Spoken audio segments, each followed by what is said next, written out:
Alright, so hello one and all, and welcome to a Danganronpa 3 theory video. So, before watching this video, make sure that you are caught up with Danganronpa 3 Mirai Hen and Zetsubou Hen at least up to episode 9.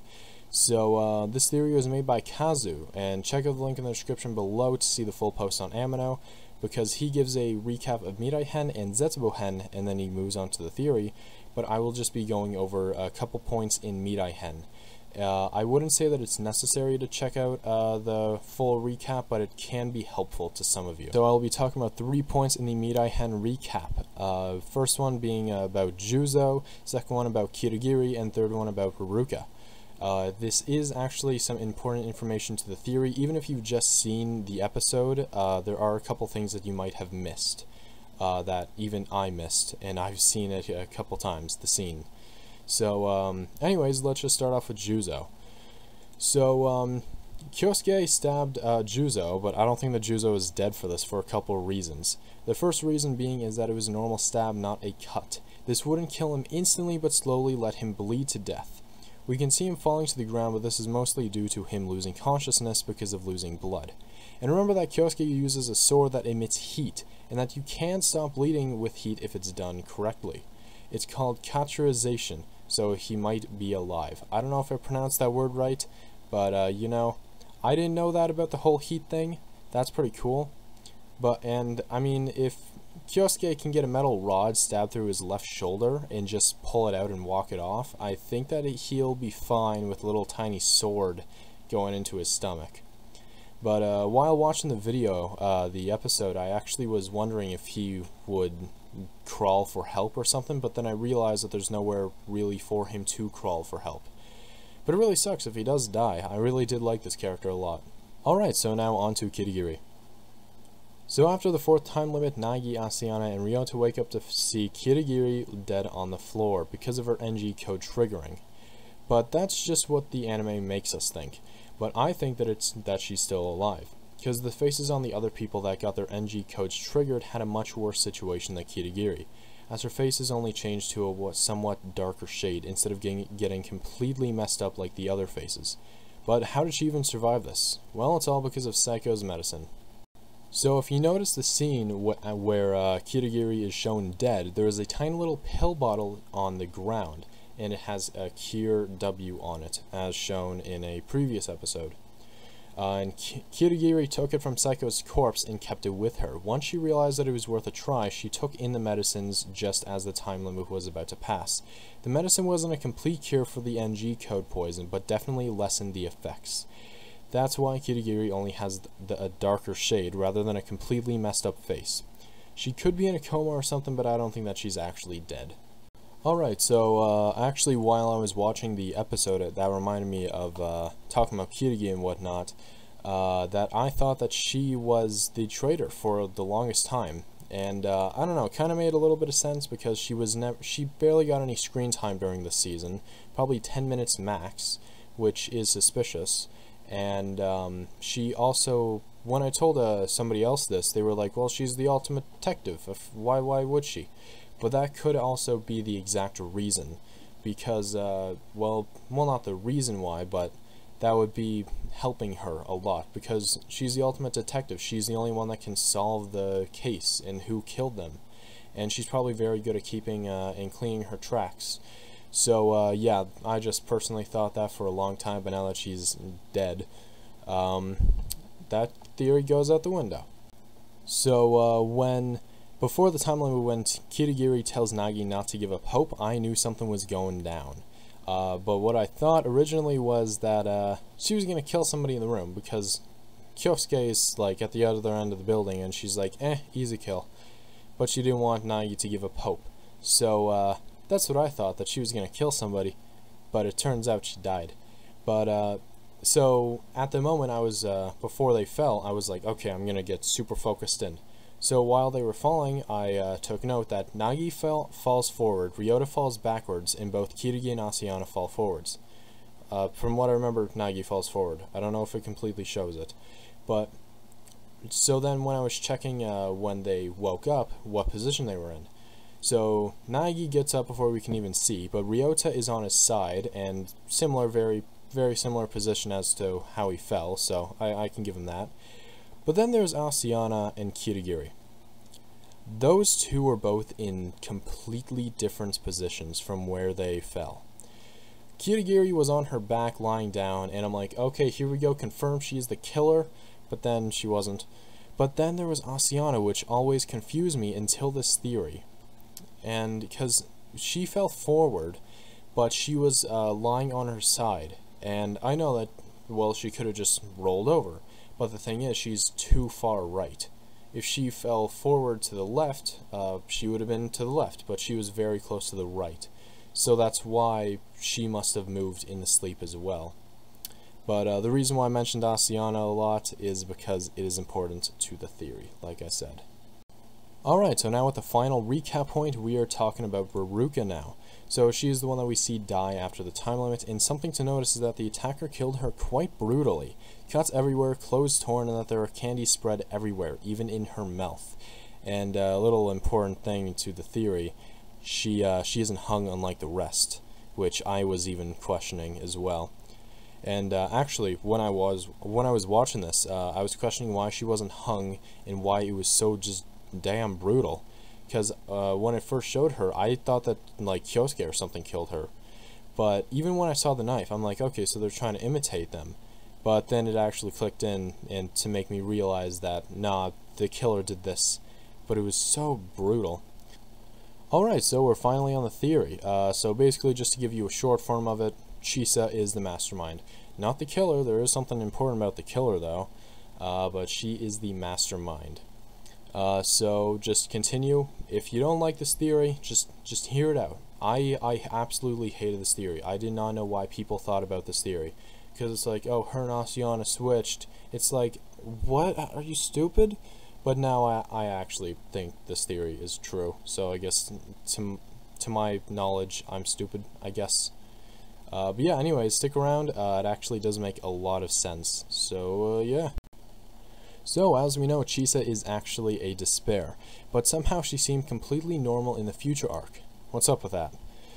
Let's start with, as we can see, Mikan. The despairs actually can act normal while being messed up on the inside, but to be fair, Mikan is always messed up on the inside. But let's look at the people who got invited to the Future Foundation. Juzo and Munokata are two of them, but there are two more that normally wouldn't be fitting, but are still in there. Those two are Psycho and the real Miyaya. Munokata and Juzo obviously knew about the despair that was inside Chisa now, and desperately were trying to help her, which made the first Neo World program come true. Remember, the Neo World program was actually made by Chihiro, Matsuo, and the Ultimate Therapist. Well, who is the Ultimate Therapist? That is Miyaya. So she got invited to the Future Foundation, but also made the Neo World program? For what reason? The reason is Chisa. Munokata in the meanwhile asked Psycho for meds so that Chisa would remain sane for a little while longer, before the Neo World program would be made possible. However, it was mentioned that Nagi didn't make the Neo World program himself, but took it. If you think about it, it makes sense in a way, but because Nagi took the Neo World program to cure the remnants, Chisa, who no one knew about being a despair aside from Juzo, Munokata, and perhaps Tengen, was left without any cure. This is why Munokata blames Nagi for everything. Because of Nagi, Chisa couldn't be cured from her desperification. No one seems to realize that Chisa got immune to the cures she got from Psycho, and so she was in despair again, while trying to act normal. So as Munokata tells Chisa everything as he trusts her, she made use of that and used it to contact Monika and tell them where their headquarters were. Only she and Munokata were aware after all. Monika gave her the Monokuma AI in the despair video of Junko. Now that Chisa was completely set, she asked one more person for something. That was the ultimate makeup artist. The creator of the anime, Kokoda, mentioned that the manga Killer Killer and the anime would have a direct connection with each other, and as the ultimate makeup artist appeared in that manga, it makes sense. So she used the makeup on another body to make it look like her. Then she set up all the NG codes in her favor so that everyone would have a hard time surviving. So for the first murder, she pulled off a body swap and actually hid somewhere controlling the Monokuma AI. While they all saw her fake dead body when investigating, Kirigi didn't find any clues towards a body swap, because she obviously didn't know Chisa. But if Chisa isn't the attacker, then who is? Well, it's pretty simple. It's actually the victims themselves. Every time a kill happens, it's actually the person killing themselves. In the time the attacker wakes up, it's actually a random person. Then the real Chisa comes to make them watch the Despair video from the Despair arc on a monitor. So that's why there's a monitor in every room, so that no matter where you hide, you will still have the monitor there and a chance to die. That's why all the victims die in a cruel way after being abused due to self-harm. Now you can say that how can the victims kill themselves and still hang themselves? Well, the answer is Monika. She uses the Miaya robot to hang up the victims after they've killed themselves. Some evidence for that is Ruruka's body, I mentioned earlier. As she was feeling a lot of regret, the despair hit her harder, which makes her hurt herself even more. But one interesting thing is that she is the only victim that didn't get hung. The reason for that being is that Monika wasn't controlling the Miaya anymore.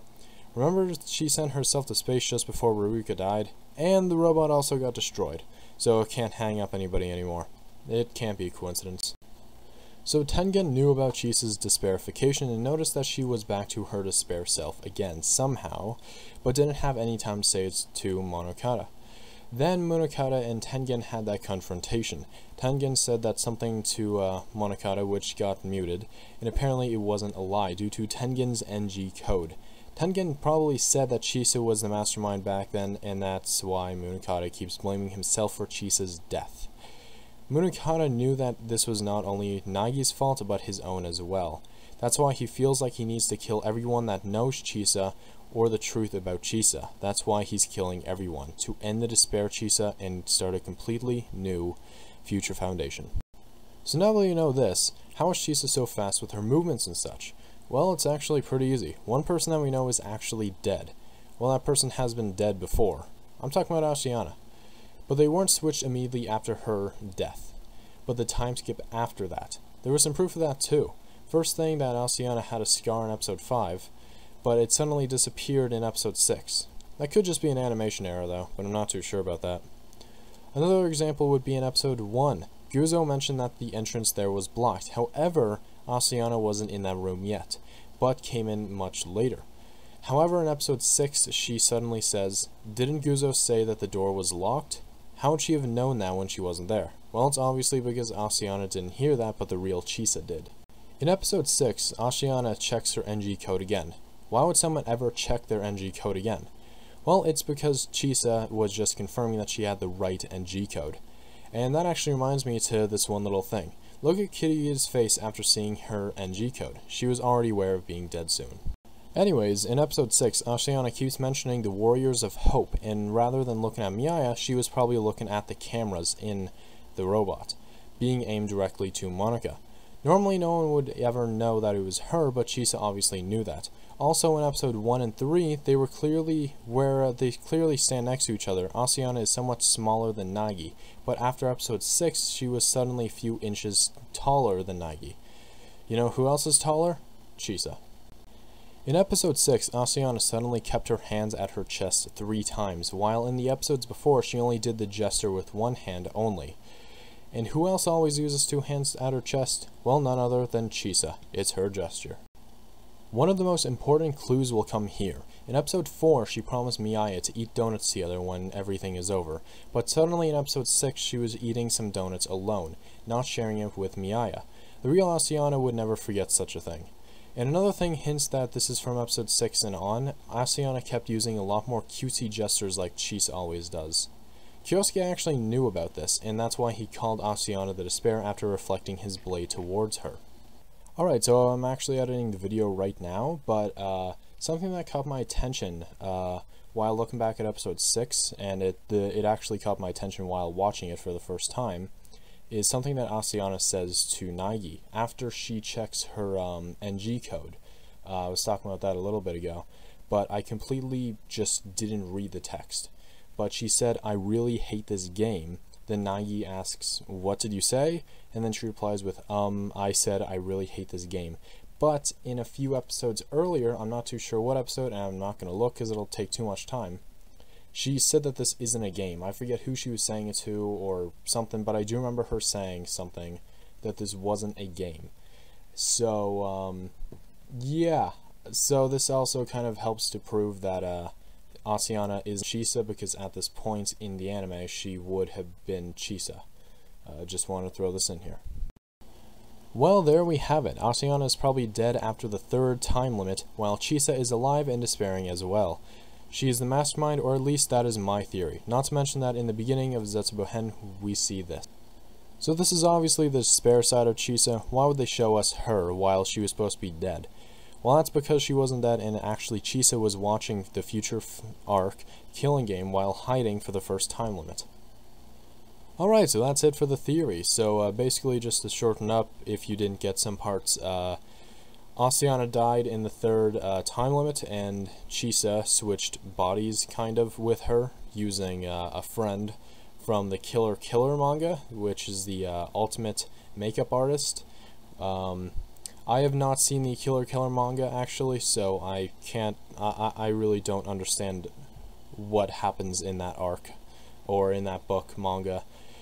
But anyways, Chisa switch bodies with Asiana, so then she's monitoring the entire area, and whenever somebody dies, she goes over and shows them the despair video, and well, they kill themselves. So that's basically what happens there.